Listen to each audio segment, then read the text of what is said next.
Welcome to true 9 news. ఇంట్లో ఒంటరిగా ఉన్న బాలికపై అఘాయిత్యం ఎలాగూ చంపేస్తున్నాంగా అని ఇంట్లో ఒంటరిగా ఉన్న బాలికను బెదిరించి అత్యాచారానికి పాల్పడ్డాడు ఓ ఆటో డ్రైవర్. అఘాయిత్యం చేసిన తర్వాత కాసేపటికి తన స్నేహితుడితో కలిసి మళ్ళీ బాలిక ఇంటికి వచ్చాడు. నేరం బయటపడుతుందేమోనని బాలికను చంపేద్దామనుకున్నారు. ఎలాగో చంపేస్తున్నాం కదా అని బాలికపై మరోసారి దారుణానికి వడిగట్టాడు. అనంతరం అతి దారుణంగా ఊపిరాడకుండా చేసి బాలికను చంపేసి చీరతో దూలానికి ఉరి వేసుకున్నట్టుగా చిత్రీకరించారు. అల్లూరి సీతారామరాజు జిల్లా గూడెం కొత్త వీధిలో చోటు చేసుకున్న ఈ ఘటన అందరినీ కలిచివేస్తుంది. జనవరి 2న చోటు చేసుకున్న ఈ దారుణ ఘటనను సంబంధించిన వివరాలు చింతపల్లి అడిషనల్ ఎస్పీ ప్రతాప్ శివకిషోర్ బుధవారం మీడియాకు వెల్లడించారు. బాలిక తల్లిదండ్రులు వ్యవసాయ పనులకు వెళ్లారు. దీంతో ఆటో డ్రైవర్ పొంగి రమేష్ 19 ఏళ్లు ఆమెను బెదిరించి మరో ఇంట్లోకి లాక్కెళ్లాడు. ఆ తర్వాత లైంగిక కోరిక తీర్చుకున్నాడు. అయితే బాలికను రమేష్ లాక్కెళ్తుండగా 2 చిన్నారులు చూశారు.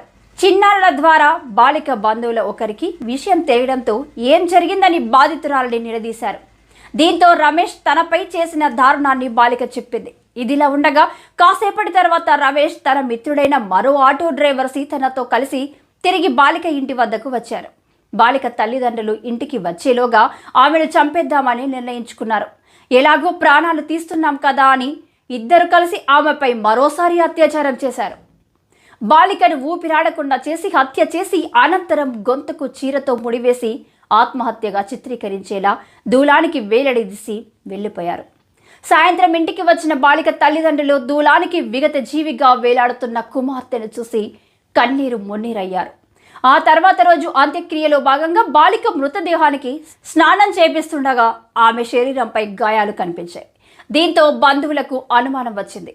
తల్లిదండ్రులకు అనుమానం వచ్చిన బాలిక మృతదేహాన్ని అదే రోజు జనవరి 3న ఖననం చేశారు. బాలిక ఒంటిపై గాయాలు కనిపించడం, ఆ విషయం కాలనీలో చర్చనీయాంశంగా మారడంతో ఆ తర్వాత అసలు విషయం వెలుగులోకి వచ్చింది. బాలిక తల్లిదండ్రులు జనవరి 5న గూడెం కొత్త వీధి పోలీస్ స్టేషన్కు వెళ్లి ఫిర్యాదు చేశారు. దీంతో పోలీసులు కేసు నమోదు చేసి దర్యాప్తు చేపట్టారు.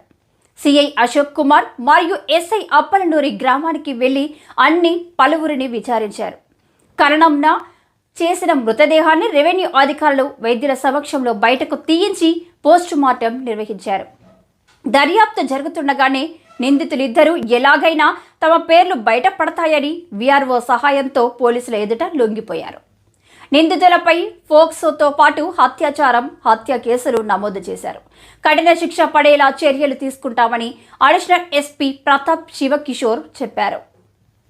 చూస్తూనే ఉండండి ఇలాంటి మరిన్ని బ్రేకింగ్ న్యూస్లతో మీ ముందుకు ట్రూ 9 న్యూస్ ఛానల్.